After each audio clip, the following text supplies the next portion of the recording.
Indo British advanced pain clinic నొప్పి మాయం surgery దూరం ఫర్ అపాయింట్మెంట్స్ 9155515563.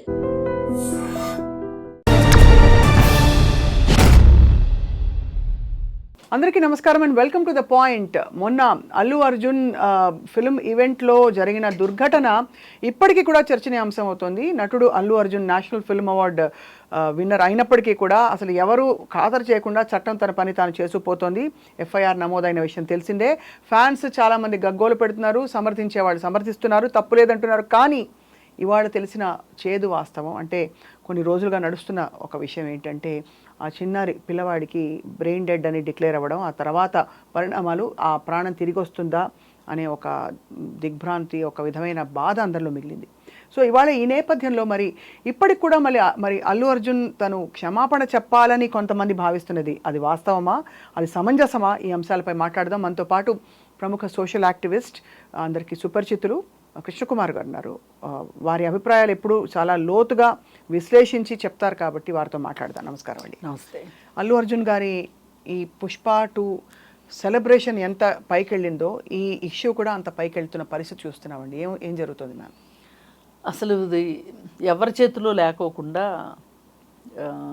ఆక్టోపస్ లాగా అయిపోయిందండి. ఇది దురదృష్టం. ఎందుకంటే ఇక్కడ ఎవ్వరూ కావాలని చేసింది లేదు, కానీ ఎవరూ కావాలని చేయలేదు. కానీ కొందరు ఎస్కేప్ అయిపోతున్నారు, కొందరు బుక్ అయిపోతున్నారు. అవును, ఎస్కేప్ అవుతుంది ఎవరు అంటే ప్రభుత్వం. నా దృష్టిలో అసలు ఈ దుర్ఘటన జరగటానికి కారణం ప్రథమ ముద్దాయి ప్రభుత్వమే. ఎందుకంటే అర్ధరాత్రి షోకి పర్మిషన్ ఇమ్మని చెప్పింది ఎవరండి? బుద్ధి ఉండాలా అక్కర్లేదా? అర్ధరాత్రి ఏమిటండి? అర్ధరాత్రి మధ్యలో దరువు అదేమన్నా శివరాత్రి? ఒక టికెట్ మీద 2 సినిమాలు చూపిస్తారని వెళ్ళి పాపం సినిమా హాల్లో కూర్చొని నిద్రగాస్తారు కదా. అంటే పుణ్యం కోసమని ఏదో కలిసి వస్తుంది కదా అని చెప్పి, అది వేరే విషయం. అసలు మీకు సినిమా రిలీజ్ కోసం అని చెప్పి కక్కుర్తిపడి ఆ మైత్రి మూవీ మేకర్స్ వాళ్ళు వీళ్ళ దగ్గరికి వెళ్ళి, గవర్నమెంట్ దగ్గరికి వెళ్ళి మాకు టికెట్ రేట్లు పెంచండి, అర్ధరాత్రి షోలకు పర్మిషన్ ఇవ్వండి అంటే ఏ బుద్ధితో ఇచ్చారు చెప్పండి? అసలు టికెట్ రేట్లు ఏంటి? ఇప్పుడు నిన్న మంత్రి చెప్తున్నాడు, ఆ ప్రకటన చూస్తే నాకు తగ్గట్టు వాళ్ళు మాట్లాడుతున్నారు. అసలు రాత్రిపూట సినిమా ఏంటి? అవును, అసలు ఈ మొత్తం విషయంలో ప్రభుత్వం ఉంది, మైత్రి మూవీ మేకర్స్ది, అలాగే ఇంటెలిజెన్స్ వైఫల్యం. ఆ రోజు పొద్దు నుంచి సాయంత్రం దాకా పిచ్చోళ్ళ మాదిరి తిరుగుతున్నారు అక్కడ ఆ థియేటర్ చుట్టుపక్కల. ఎప్పుడు సాయంత్రం అవుతుందా అని అంత క్రౌడ్ వచ్చారు. పైగా అదే టైంలో 5-6 థియేటర్లు ఇంకా ఎక్కువే ఉన్నాయి అక్కడ లెక్కేస్తే. అందరూ ఫస్ట్ షో వదిలిన టైము, ఆ టైం అప్పుడు అల్లు అర్జున్ వచ్చారు. అసలు 5వ తారీఖు వేసుకోమంటే అసలు వీళ్ళు 10 షో ఎందుకు వేసినట్టు? ఇన్ని తప్పులు పెట్టుకొని అసలు పొద్దున్నుంచినే అక్కడ క్రౌడ్ ఎంత జమ అవుతున్నారు అనేది ఆలోచన రావాలి ఎవరికి? ఇంటెలిజెన్స్ వాళ్ళకి. ఈ ఇంటెలిజెన్స్ వాళ్ళు వెళ్ళి పోలీసు ఆ స్టేషన్కి చెప్పాలి ఇలా ఉంది పరిస్థితి అని. పోనీ ఇంత చేసి సంధ్యా థియేటర్ను ఆ పోలీస్ స్టేషన్ ఏమైనా 5-6 కిలోమీటర్ల దూరంలో ఉందా అంటే 4 అడుగుల దూరంలో పోలీస్ స్టేషన్ ఉంది. ఆ మాత్రం మీకు అంచనా రాలేదా? అదే కదా. ఇది అసలైన తప్పు. ఇది అయిపోయిన తర్వాత అసలు ఈ పర్మిషన్లు అనేది ఒక పెద్ద ప్రహసనంగా మారింది. అవును, ఏంటి ఆ రోజు ఏసీపీ డీసీపీ స్థాయిలో ప్రెస్ మీట్ పెట్టి వాళ్ళు సెలవిచ్చింది ఏంటి అంటే అసలు దీనికి పర్మిషనే లేదు ముందలా అన్నారు కదా. అన్నప్పుడు తర్వాత ఏం చేశారు? సంధ్యా థియేటర్ వాళ్ళు పర్మిషన్ లెటర్ చూపించారు. చూపిస్తే అంటే ఇప్పుడు ఎలా ఉందంటే పౌరాణిక సినిమాల్లో చూపిస్తారు చూడండి, ఒక బాణం వేస్తే ఇంకొక బాణం వస్తుంది చూడండి ఎదురు, బాణానికి ప్రతి బాణం లాగా. అప్పుడు వాళ్ళు ఏం చేశారు? అవునవును వీళ్ళు అడిగారు, వాళ్ళు మళ్ళీ మమ్మల్ని అడగాలి కదా, మేము ఇచ్చే పరిస్థితిలో ఉన్నామా లేదా అని మమ్మల్ని అడగాలి కదా అని చెప్పి పోలీసులు అన్నారు తెలివిగా. అదైపోయిన తర్వాత ఇంకొన్నాళ్ళు పోయిన తర్వాత ఇంకొక లెటర్ తీసుకొచ్చారు బయటికి. మేము అసలు సంధ్యా థియేటర్ వాళ్ళకి లెటర్ ఇచ్చాము, మేము బందోబస్తు ఇవ్వలేము అని చెప్పి లెటర్ ఇచ్చాము అని చెప్పారు. ఇది ఎప్పుడు ఇచ్చారు? ఈ ఘటన జరిగిన తర్వాత 7-8 రోజుల తర్వాత రిలీజ్ చేశారు. ఎక్కడి నుంచి వచ్చి ఉంటుంది ఆ లెటర్? అదే కదా. ముందు ఎందుకు లేదు? ఆ ముందు ఎందుకు లేదు? అసలు ఇవన్నీ కాదండి. ఇప్పుడు ఇంత పెద్ద దుర్ఘటన జరిగింది, మీరు అనుకుంటున్నట్లే చాలా పెద్ద దుర్ఘటన ఇది జరిగినప్పుడు ఏసీపీ డీసీపీ స్థాయి వాళ్ళు ప్రెస్ మీట్ పెట్టినప్పుడు కింద వాళ్ళ దగ్గర నుంచి ఫైల్ తెప్పించుకోరా? తెప్పించుకుని క్రోనలాజికల్గా దేని తర్వాత ఏది జరిగింది, దేని తర్వాత ఏది జరిగింది అని చూసుకుని కదా ప్రెస్ మీట్లో చెప్పాల్సింది. ఒక ఏసీపీ డీసీపీ స్థాయి వాళ్ళు ఇలా అసలు కింద పోలీస్ స్టేషన్ నుంచి రికార్డు తెప్పించుకోకుండా సమాచారం లేకుండా మాట్లాడడం ఎంతవరకు కరెక్ట్? ఇన్ని వైఫల్యాలు నడుస్తున్నాయి కదా. అసలు మీరు అసలు పర్మిషనే అడగలేదు అన్నవాళ్ళు మేమే వాళ్ళకి లెటర్ రాసాము, ఏమని మేము బందోబస్తు ఇవ్వలేము అని లెటర్ రాసాము అనేది ఈ రోజు ఎలా బయట పెడతారు మీరు? ఈ మాట ముందు కదా మీరు చెప్పాలి. అవును కదా. అంటే దాన్ని సీరియస్ గా ఎవరు తీసుకోకపోగా బ్లేమ్ నెట్టుకునే ప్రయత్నం చేస్తారు ఒకళ్ళ మీద ఒకళ్ళు బదలాయింపు అనమాట. కానీ మ్యామ్ అసలు ఇవన్నిటికీ అతీతంగా ఒక పెద్ద సమూహం ఉన్నప్పుడు ఒక దుర్ఘటన జరగచ్చు. కేవలం ఒక వ్యక్తిని లేకపోతే మనకి వీళ్ళని మనం కేసు పెట్టి వాళ్ళని లోపల తీసుకెళ్ళి వేసేస్తే మన డిపార్ట్మెంట్ మీద ఏం మరి గౌరవం పెరుగుతుంది అనుకో. పోలీసులు తప్పు కూడా కాదు, ప్రభుత్వం గురించి చెప్తున్నాను నేను. మరి ఎందువల్ల ఒక వ్యక్తిని ఎలా ఇంప్లికేట్ చేస్తారు? నేను అదేనండి, పుణ్యక్షేత్రాల్లో జరుగుతాయి తొక్కిసలాటలు, నేను అదే చెప్పదలుచుకున్నా. పుష్కరాల్లో జరిగాయి. బీహార్లో ఒక వంతెన సగం కూలిపోయింది. కూలిపోయినప్పుడు స్టార్టింగ్లో ఏం చేయాలి? అడ్డంగా కట్టేసేయాలి. కట్టేయకపోతే ఒక కారు వెళ్ళిపోయింది, వెళ్ళిపోయి ఆ చివరి ఎక్కడైతే వంతెన కట్ అయిందో అక్కడి నుంచి కింద పడింది. ఏం చేశారు చెప్పండి? అదే ఇట్లా మనము మాట్లాడుకునే లోపు అసలు మనకి ఇంటర్వ్యూ టైం సరిపోదు ఇట్లాంటివి చెప్పాలంటే. రైలు ప్రమాదాలు అదొకటి. చాలా ఆర్భాటంగా ఏర్పాటు చేసే పుణ్యక్షేత్రాల తాలూకు ఉత్సవాలు అంటే అది ఎటువంటివైనా సరే, ఎటువంటి జాతరలైనా సరే, మరి అట్లాంటి జాతరలలో తొక్కిసలాట్లు జరిగినప్పుడు ఎవరు బాధ్యులు? అంటే ఏం చెప్తుంది చట్టం? ఏం చెప్తుంది అంటేనండి, ఇప్పుడు ఇవి అన్ఎక్స్పెక్టెడ్గా జరిగేవి.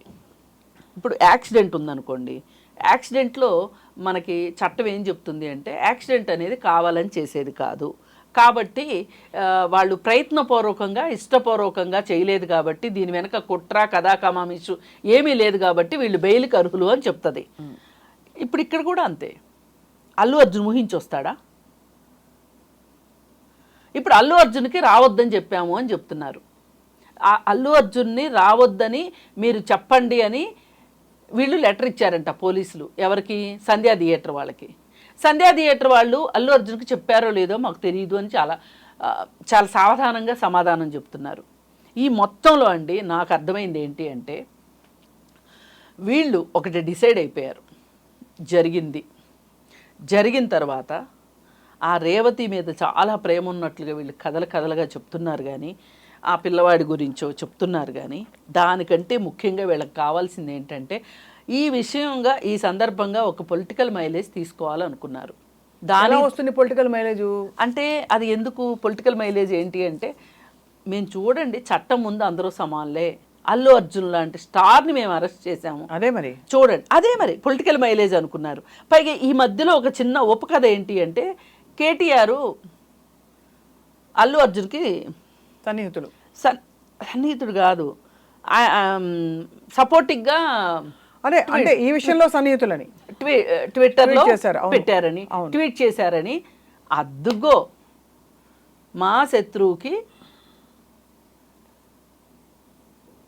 సపోర్ట్ చేస్తారా అంటే ఆయన కూడా మా శత్రువే. ఇది ఇంత పర్సనల్గా తీసుకోవాల్సినంత అవసరమూ లేదు, ఇంత గందరగోళం చేసుకోవాల్సిన అవసరం లేదు. ఇవాళ ఏమైపోయిందంటే ఐవారం చేయబోతే కోత అయింది అన్నట్లు అన్ని రకాల పార్టీల వాళ్ళు ముందుకు వచ్చేసారు. ఓ పక్కన టీఆర్ఎస్ వాళ్ళు భుజానికి ఎత్తుకుందాం అనుకున్నారా, బీజేపీ అసలు ఇప్పుడు అందరికంటే ఎక్కువ ఆక్రమించాలని చూస్తుంది ఎవరు అంటే బండి సంజయ్తో మొదలెట్టి, ఆయన మొదలెట్టిన తర్వాత పురంధరేశ్వరి, ఆ తర్వాత ఇప్పుడు విజయశాంతి, అటు ఇటు కాకుండా కరాటే కళ్యాణి, జై శ్రీరామ్ అంటూ మొదలెట్టింది. అసలు ఎందుకు రాముడు ఎందుకు వచ్చినట్టు ఇందులో? ఆమె ఏది మొదలెట్టినా జై శ్రీరామ్ అనే మాట్లాడుతుంది. అంటే అది ఓకే, బట్ అంటే ఇక్కడ ఏంటంటే ఇక్కడ దీని బ్యాక్గ్రౌండ్ నేపథ్యం ఏంటని ఏమీ లేదు, వీళ్ళు ఓన్ చేసుకుందాం అనుకుంటున్నారు బీజేపీ వాళ్ళు.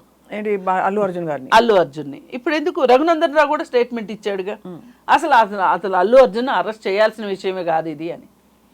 మరి ఇన్ని విమర్శలు వస్తున్నప్పుడు ప్రభుత్వం ఒకసారి ఆలోచించాలి కదా. అంటే ఇది నిజంగానే ఒక లెటర్ ఇచ్చినా ఇవ్వకపోయినా ఒక వ్యక్తి రాకపోకల వల్ల లేకపోతే వస్తాడన్న అంచనాతో కూడా ఇప్పుడు తొక్కిసలాట చూడంగానే అవ్వదు, ఎప్పుడైనా ముందు కూడా అవ్వచ్చు. అదే వస్తాడని ఎగబడ్డంలో కూడా రావచ్చు, అతను రాకపోయినా కూడా అది ఊహించుకోవాలి కదా. మరి అతని పాత్ర ఎంత, ప్రత్యక్ష పాత్ర ఎంత, కల్పబుల్ హోమిసైడ్ అనేది చాలా సీరియస్ సెక్షన్ మ్యామ్. అవును, అది పెట్టారు. అది పెట్టడం అన్నది అది ఎవరికి అర్థం కావట్లేదు, అంతు చిక్కట్లేదు. ఏమన్నా ఇన్ఫాక్ట్ రాజకీయ వివాదం వల్ల అతను నిరికిస్తున్నారు అని కూడా అనుకుంటున్నారు, పక్క రాష్ట్ర రాజకీయాలను కలిసిపోయాయి ఇక్కడ అని. అంటే ఇతను పరపతి పెరిగిపోతోందని ఏమన్నా అందరూ కలిసి చేస్తున్నారా, ఈ థియరీ కూడా వచ్చింది బయటికి. అన్ని వస్తాయి, అర్థం లేని ఈ థియరీ అది. ఇప్పుడు దీన్ని మొదట్లోనే చాలా సింపుల్గా చట్టం ఏం చెప్తుంది అనే దాని ప్రకారం వెళ్ళుంటేనండి ఇంత ఊహాగానాలకి ఇంత కట్టుకథలకి అవకాశం వచ్చేది కాదు. ఇప్పుడు ఆ రోజు చూడండి, అతనికి వ్యాష్కి వేసుకున్నాడు, 4 గంటలకి వాదనలు ఉన్నాయి, ఆర్గ్యుమెంట్స్ ఉన్నాయి. మీరు 10:30కి వెళ్ళి అరెస్ట్ చేయాల్సిన అవసరం ఏంటి చెప్పండి. అవును, 11ంటికి వెళ్ళి, పైగా ఇప్పుడు కొత్తగా ఆ రోజు చెప్పాల, ఈ రోజు చెప్తున్నారు ఇంటికి వెళ్ళిన పోలీసులతో కూడా దురుసుగా ప్రవర్తించిన అల్లు అర్జున్. ఎందుకు ప్రవర్తిస్తారండి దురుసు? ఏం దురుసు ప్రవర్తిస్తారు చెప్పండి. అది ఆ రోజు కదా చెప్పాలి. అవును, ఈ రోజు చెప్తే ఎట్లా? అదే కదా, పోలీసులు అన్నీ ఈ విషయంలో ఎలా నడుస్తుందంటే క్రోనలాజికల్గా ఉండాల్సింది పోయి వెనక్కి వెళ్తుంది వ్యవహారం, స్క్రీన్ ప్లే మారుతుంది, ఇప్పుడే అందుకే అనుమానం వస్తుంది. కానీ ఇక్కడ మరోవైపు ఒక విషయం మనం కాదనిలేమండి, మీరు అన్నట్టు మ్యామ్. ఒక చిన్న పిల్లవాడిని తీసుకుని అసలు ఆ థియేటర్ ప్రాంగణంలోకి వెళ్ళడం, అర్ధరాత్రి అపరాత్రి అంత ఖర్చు పెట్టుకుని షోలకు వెళ్ళడం, ఒక సామాజిక బాధ్యత, కుటుంబ బాధ్యత లేకపోవడమే కదా ఇది. అసలు అంటే చాలా దురదృష్టకరం అండి. అసలు కాదండి, నన్ను అడిగితే నాకేమనిపిస్తుందంటే బాధలో ఉన్న వాళ్ళ మీద ఇంకొక రాయి వేయడం కరెక్ట్ కాదని నేను అనుకుంటున్నాను. కానీ చైల్డ్ రైట్స్ ప్రొటెక్షన్ ప్రకారం నా ఉద్దేశంలో అర్ధరాత్రి షోకి తీసుకెళ్ళిన తల్లిదండ్రులు ఇద్దరు శిక్షార్హులు. నేను చైల్డ్ రైట్స్లో పనిచేస్తా. చాలా ఇది పిల్లలకి ఏడుస్తారండి సినిమా చూస్తామని. ఏడిస్తే తీసుకెళ్తారా మీరు? ఎందుకు తీసుకెళ్ళాలి అసలు అర్ధరాత్రి షోకి? డిసెంబర్ నెల చలిలో మీరు ఆ పిల్లలిద్దరిని తీసుకొని ఆ సినిమాకి నైట్ షో, అదే మార్నింగ్ షో అనుకోండి, నేనేమో అనుకునేదాన్ని కాదు. ఏమో పిల్లాడు చూడాలనుకున్నాడు, పైగా ఈ పిల్లోడితో రీల్స్ చేయించడం ఈ తల్లిదండ్రులు.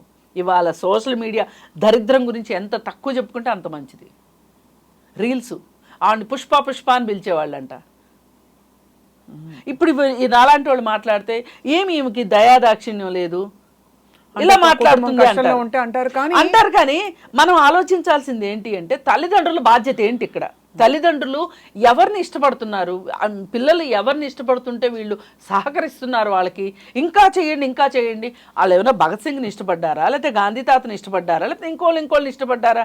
ఈ సినిమా హీరోని ఇంత ఇష్టపడటము అనుసరించటం కూడా కాదు, అనుకరించటం అంత దారుణమైన విషయం ఇంకోటి లేదండి. ఇంకోటి మ్యామ్, సవినయంగా ఒకటి ఏం చెప్తానంటే, అక్కడ ఎవరు ఏ హీరో ఉన్నారు, నిజమైన వీరుడా సినిమా వీరుడా అని పక్కన పెడితే పరిస్థితులు పరిసరాలు అలా ఉంటాయని తెలిసి మనం వెళ్ళడం అన్నది మన జాగ్రత్తల్లో మనం ఉండక తప్పదు, ఉండాలి. నేను అందుకే 5 కారణాలుగా చెప్పానండి డే 1 నుంచి, అదే మాట మీద ఉన్నా.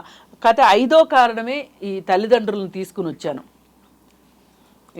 గవర్నమెంటు, ఇంటెలిజెన్సు, పోలీసులు, మైత్రి మూవీ మేకర్సు, అల్లు అర్జును, చివరగా పేరెంట్స్. ఇప్పుడు అల్లు అర్జున్ గారు క్షమాపణ చెప్పలేదు ఆ కుటుంబానికి, తన తప్పు ఒప్పుకోవట్లేదు అని కొంతమంది విమర్శిస్తున్నారు. అందులో ఏమన్నా సమంజసం అంటారా మ్యామ్? నేను ఇలా జరుగుతుంది అనుకోలేదు, ఇలా జరగటం నాకు మాత్రం సంతోషమా, నా అభిమానులు అలా అవటం నేను హర్షిస్తానా అని మాట్లాడుతున్నాడు. ఇంతకంటే ఏం చెప్పాలి? ఇంతకంటే ఏం చెప్తారు చెప్పండి? అసలు ఫస్ట్ మీరు చెప్పండి. సారీ ప్రభుత్వం అర్ధరాత్రి షోకి అనుమతించినందుకు, పబ్లిక్ని కంట్రోల్ చేయలేకపోయినందుకు పోలీసులు చెప్పండి. అదే అసలు ఏ పోలీసుల్ని ఎవరిని సస్పెండ్ చేశారు చెప్పండి ఇంత దుర్ఘటనకి? పోలీస్ డిపార్ట్మెంట్ మీకు ఇష్టం. అవును, లోకల్ బందోబస్తు ఎవరు చేస్తారు? వాళ్ళే కదా, వాళ్ళే చేయాలి. అదేమంటే ఇప్పుడు అబద్ధాలు చెప్తున్నారు. మేము వెళ్ళి చెప్పాము ఆయనకి, నేను ఈ ఒక్క సీన్ చూసి వస్తాను, ఈ ఒక్క సీన్ ఏమండి అవసరం అనుకుంటే ఇప్పుడు ఇన్ని మాట్లాడుతున్నారు కదా, డీసీపీ స్థాయి అతనికి లాఠీ చార్జ్ చేసే రైట్ లేదా? అక్కడ అల్లు అర్జున్ అయితే ఏంటి, ఎవరైతే ఏంటి, చేయకపోయారా? మరి ఎవరొద్దన్నారు? బాడీ గార్డులు మీరు లాఠీ చార్జ్ చేయకూడదా? బాడీ గార్డులు వెళ్ళనివ్వలేదు, మేనేజర్ వెళ్ళనివ్వలేదు, ఈ కుంటి సాకులు చెప్తున్నట్టుంది తప్పితే వేరేగా లేదు. అందుకని ఈ విషయంలో ప్రభుత్వం కూడా బండి ముందు ఎద్దులు వెనక కట్టేస్తున్నారు అనిపించింది. సహజంగా ఎద్దులు ముందు ఉండాలి, బండి వెనక ఉండాలి. కానీ బండి ముందు వెళ్ళిపోతుంది, ఎద్దులు వెనకబడిపోయినాయి. ఎందుకంటే వీళ్ళు తారుమారు చేసి చెప్తున్నారు చూడండి ఘటనల్ని, సీక్వెన్స్. ఆ సీక్వెన్స్ తప్పు చేసినప్పుడు ఇట్లాంటి సీక్వెన్స్లు మార్చే అవసరం పడుతుంది. అంటే డెఫినెట్గా ఇక్కడ కొన్ని కీలక విషయాలు, ఎందుకంటే ఇందులోంచి ఇంత రాద్ధాంతం జరిగి రేపటి రోజున దీనికి ఒక ప్రోటోకాల్ మారుద్దాం. అప్పుడు రేట్లు పెంచాల్సిన అవసరం ఏంటి? రేట్లు ఎందుకు పెంచారు?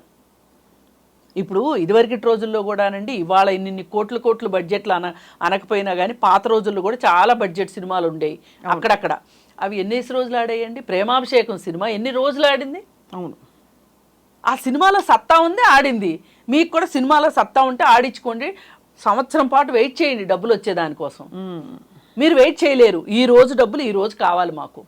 అందుకని మొదటి రోజు ఎంత వచ్చింది, రెండో రోజు ఎంత వచ్చింది, వారాంతంలో ఎంత వచ్చింది, ఫస్ట్ షోకి ఎంత వచ్చింది, సెకండ్ షోకి వచ్చింది ఎంత వచ్చింది అని లెక్కలేసుకోవడం తప్పితే మీరు అవును ఎందుకు ఈ తహతహ, మీకు ఇలా పిండాలనే తహతహ ఎందుకు? ఈ సినిమా అయిపోవాలి వెంటనే. ఇది 2 వారాలే ఆడేది. ఇంత హై బడ్జెట్ సినిమా కూడా 2 వారాలు ఆడాలి, ఈలోపు ఇంకో హై బడ్జెట్ సినిమా వచ్చేయాలి. జనాల్ని తీసి రుద్దడం ఏంటండి అసలు? అంతే కదా. మరి దీనికి కారణం ఏంటి అనేది సినిమా ఇండస్ట్రీ కూడా ఆలోచించుకోవాలి. ఇవాళ చూడండి, ఆ రోజు జైలు నుంచి రిలీజ్ అయ్యి వచ్చాడు, అందరూ పొలోమని వెళ్ళారు.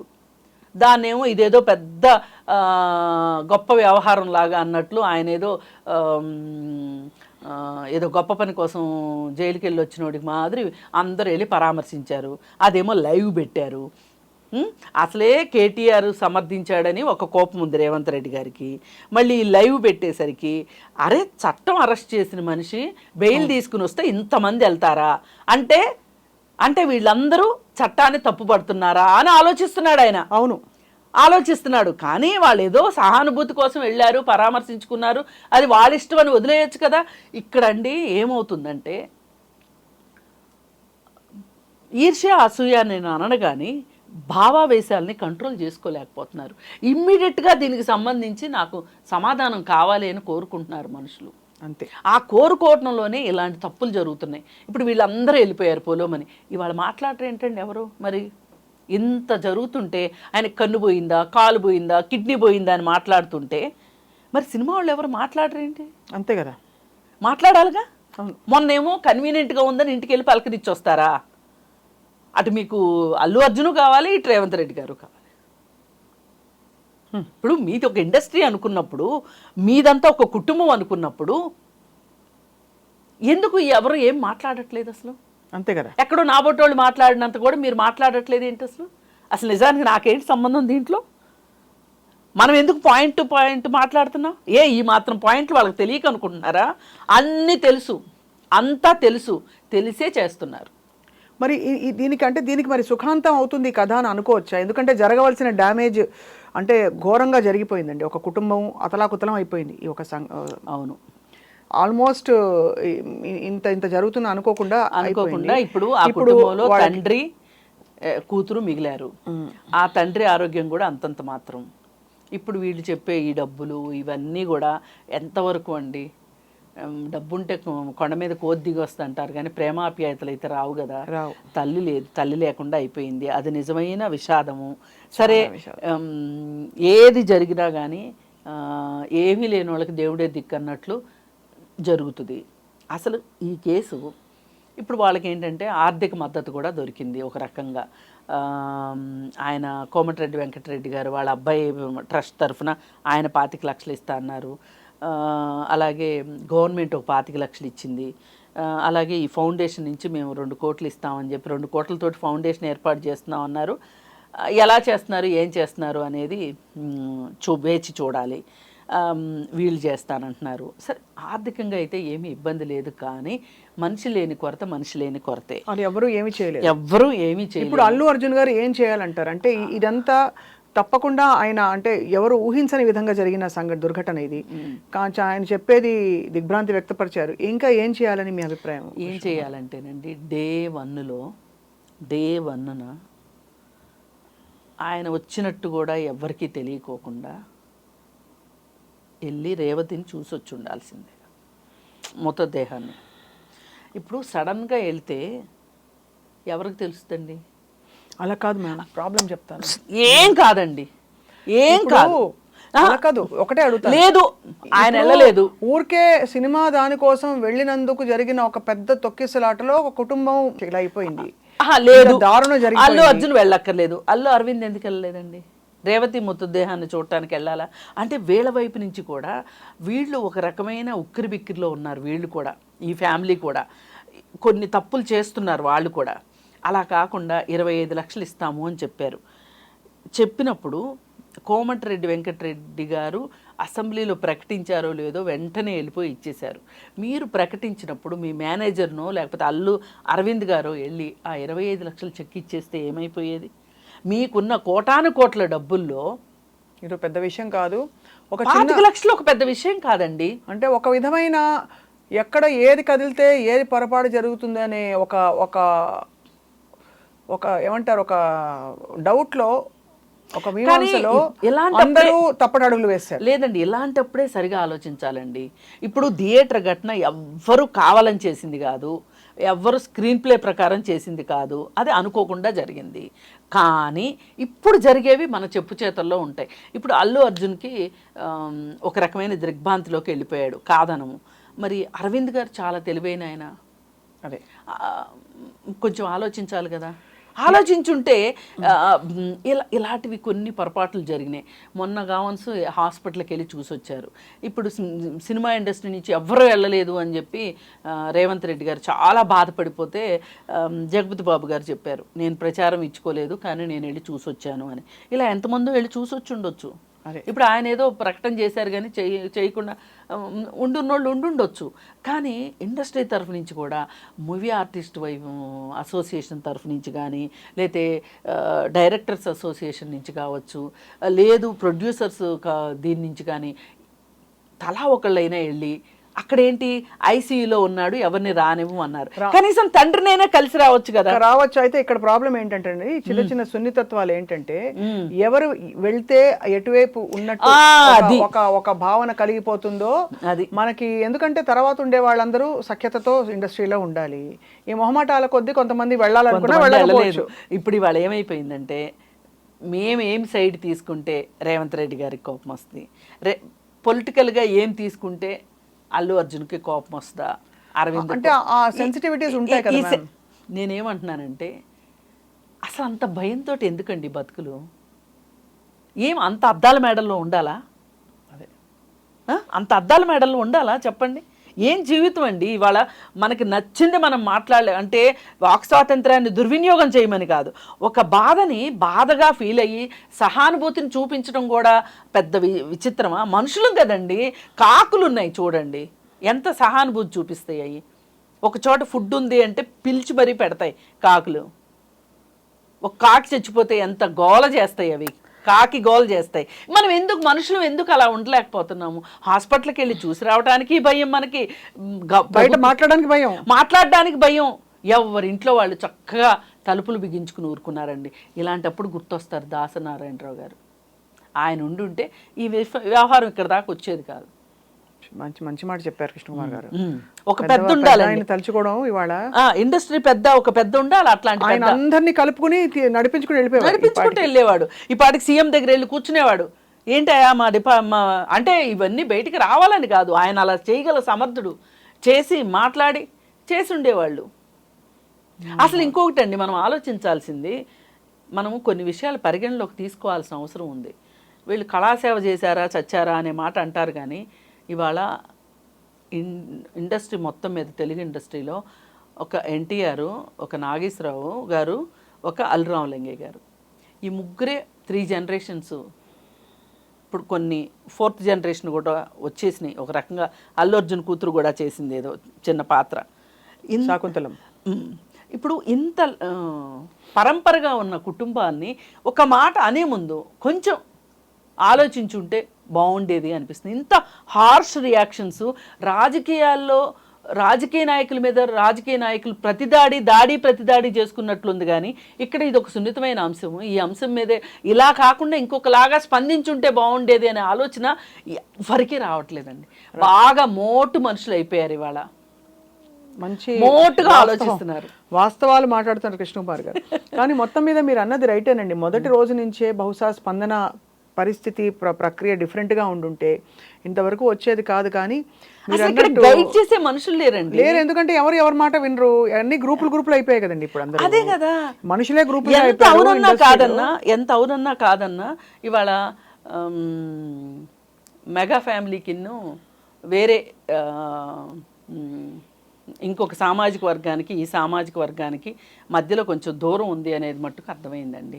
లేదు అనుకుంటే ఎవరో ఒకళ్ళు కలగజేసుకొని ఈ విషయాన్ని ఇలా కాకుండా స్మూత్గా, ఇప్పుడు ఒకటండి, మీకు సమస్య వచ్చిందనుకోండి, నాలాగా ఆలోచించలేరు. నాకు సమస్య వచ్చిందనుకోండి, మీలాగా నేను ఆలోచించలేను. ఇలాంటప్పుడు అండగా ఒక కుటుంబం రావాలి, వీళ్ళకి అండగా ఒక పెద్ద వచ్చి పర్లేదు మేమున్నాం, మేము మాట్లాడతాం అని, మీరు తొందరపడి మాట్లాడకండి, మీరు మాట్లాడితే కరెక్ట్గా ఉంటుందో ఉండదో అని చెప్పి ఆ ధైర్యం ఇచ్చేవాళ్ళు ఎవరున్నారు? ఇప్పుడు ఇవాళ చూడండి, ఒక్కళ్ళంటే ఒక్కళ్ళు లేరు వాళ్ళ వెంట.